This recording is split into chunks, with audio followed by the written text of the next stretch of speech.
Hi, everyone. In the driver's seat today, we're talking about age diversity in the workplace. Joining us is Zoa Ordóñez, Director, Diversity, Equity, and Inclusion at Ally Financial. Zoa joined Ally in November 2022, and in her role is responsible for leveraging data to embed DEI best practices into Ally's talent management strategy by working with business leaders and HR to create data-driven action plans. Before joining Ally, Zoa led leadership development programs for Fortune 500 companies in talent analytics, succession planning, and leadership development. Zoa also holds a PhD in organizational science from the University of North Carolina at Charlotte. Zoa joins us today from Charlotte. Welcome to In the Driver's Seat, Zoa. Thank you, Emma. Glad to be here.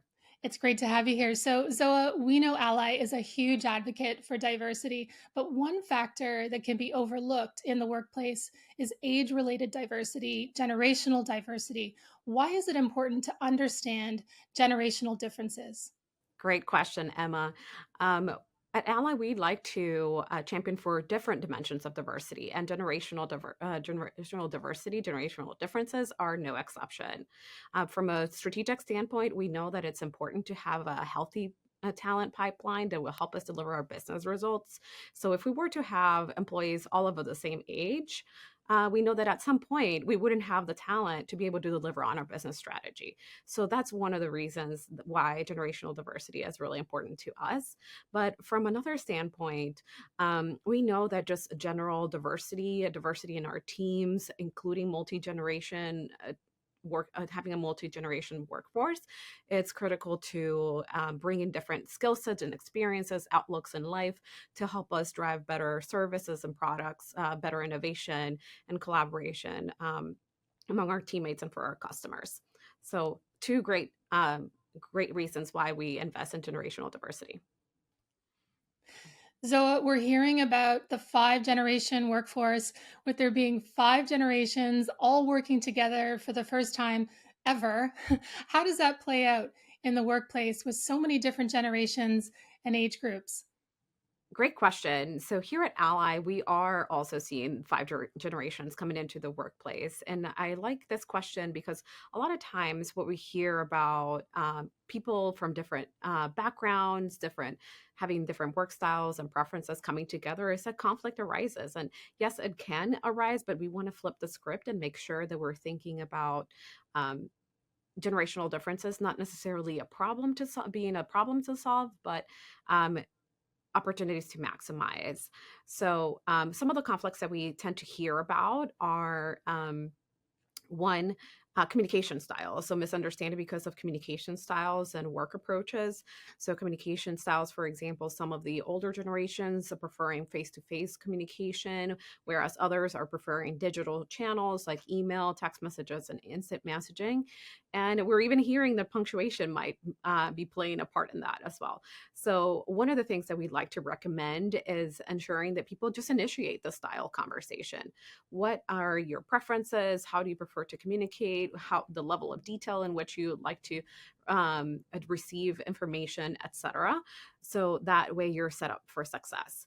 Also related to that, the work approaches. The older generations preferring a more formal structure, more hierarchical structure, whereas the younger generations are in a flatter structure, grew up with more teamwork environments, collaboration, etc. So that style conversation is absolutely critical. And then third, one of the things that we hear often is about the expectations around career development and progression, particularly from more seasoned leaders. We hear that the younger generations want to move and progress faster than they did when they were in that seat. So what we like to recommend there is for people to think about if careers are meant to be a marathon, just let people know what mile marker they're in, making sure that you're being clear, consistent, and ensuring that you're talking about the why behind the career progression taking longer than others are expecting. I mean, there's definitely a theme here, Zoa, with the examples you're giving. Just with hearing about communication styles and even just communicating about communication styles, understanding from different generations. And it really, is about learning from different generations. So, with that ability to learn from each generation, how might an organization promote generational diversity in the workplace? So, three ways in which organizations can promote generational diversity. One is to create awareness about what those generational differences are, explore commonalities, and even the tactics on how to work with each other. So, that would be one of the recommendations I would provide. Second, we would like to encourage people to embrace a different mindset and embrace what we call a perennial mindset. So, workplace expert Lindsay Polak has said this is the type of generationally inclusive leader that embraces the best practices from different generations and brings them all together. The person who knows their history, but also embraces change and keeps up with the times to make sure that everybody is successful. So that mindset shift is absolutely critical as well. And then third, something that we take pride in here at Ally is our focus month. Each of our employee resource groups has a month in which they come together, put some wonderful programming to celebrate differences and create awareness around different dimensions of identity.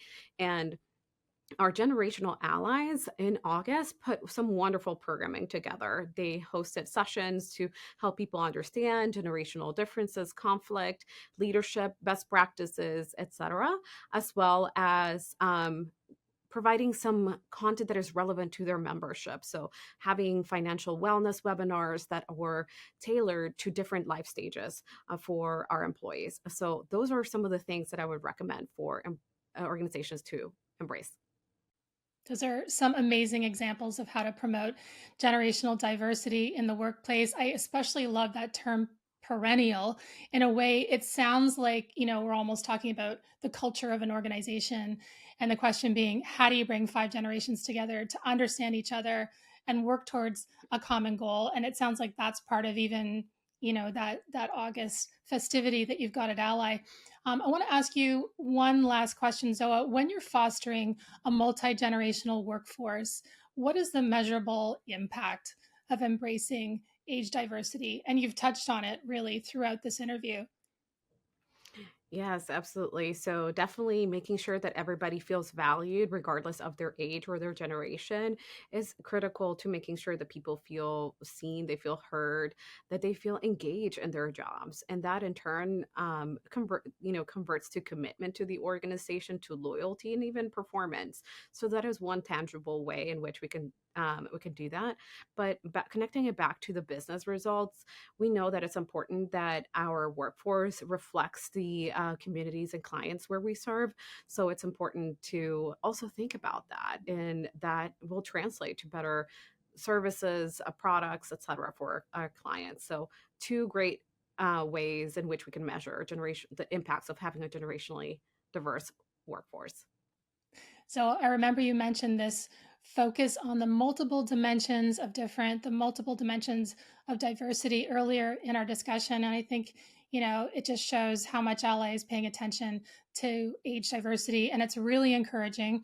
It's been great having you with us today. Now, it's a tradition to close out each episode with our 0 to 60 challenge over the next 60 seconds. We'd like to give our viewers a chance to get to know you a little better. So, are you ready for the challenge? Absolutely. Okay. Question number one. What did you want to be when you grew up? I grew up yearning to travel. So at first I thought I wanted to be a flight attendant, but then someone challenged me to think bigger. And then I wanted to be a pilot. So I wanted to be a pilot, which is very far off what I do today, but that's what I grew up thinking I would do. I love that. Question number two. What is the best piece of advice you've ever received? It's a tough one. It is a tough one, but in thinking about this, there's two pieces of advice that I would like to share with you. One that I received from someone from an older generation, and one that I received from someone from a younger generation. They're both interrelated and have a great wisdom in it. One is, from the older generation person. what I heard was you cannot pour from an empty cup. So making sure that you're putting your health and well-being as a priority so that you can be better and show up better for others is absolutely critical. So I definitely live by that, and also by the phrase that I heard from a younger teammate who once told me it's important to manage not just your time but your energy. So interrelated concepts and things that I like to live by. Really great pieces of advice. So, last question. What is one of your favorite pastimes that you enjoy?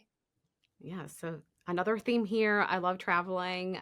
So I love seeing new cultures, new foods, etc. Now that I'm a parent, do I do less of that, but it's definitely want to prioritize it. Excellent. Well, I want to thank you again, Zoa, and we will see you all next time for In the Driver's Seat.